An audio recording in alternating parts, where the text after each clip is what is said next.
শিক্ষার্থীরা বঞ্চিত আবাসন সুবিধা থেকে। এমন অবস্থা রাজধানীর জগন্নাথ বিশ্ববিদ্যালয়।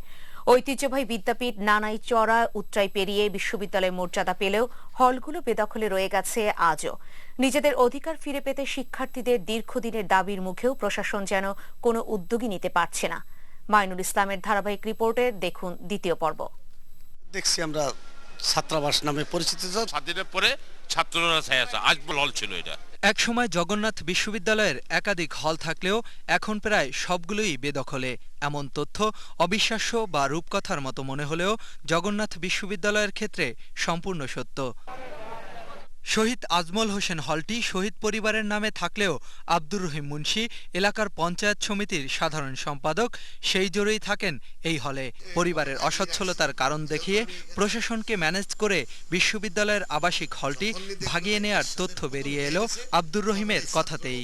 শহীদ পরিবার যাদের নামে গেটে আমি দেখতেছি তারা তো এখানে কেউ থাকে না, তাদের হই আর কি এখানে যারা আছে সে থাকে ডিওএসএস দিছে তো শহীদ পরিবারের লোক মনে করেন কাগজে কলমে আর সত্য সব নিজেদের টাকা পয়সা। এমন দৃশ্য দেখে অবাক হওয়ার কিছুই নেই।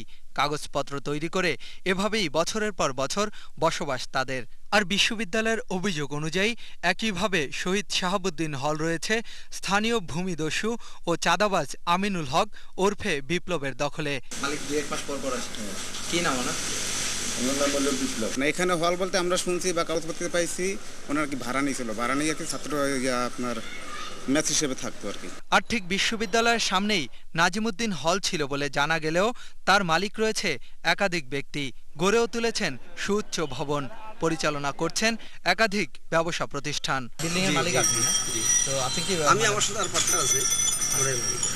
আচ্ছা, আপনি কি ওই মানে খরিদ সূত্রের মালিক নাকি পৈতৃক সূত্রে?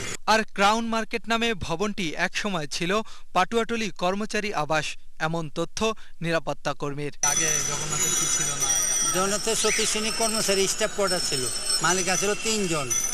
আর জিনিস আছিল হাজি অলিউল্লাহ বিক্রি করেছে, হাসানের কাছে হাসানে বিক্রি করে গেছে, আলতাবাজি গেছে। তবে এর বেশিরভাগই সরকারি সম্পত্তি, আর তাই শিক্ষার্থীদের স্বার্থে সরকারকেই যথাযথ পদক্ষেপ নিতে হবে, এমনটাই দাবি বিশ্ববিদ্যালয় উপাচার্যের।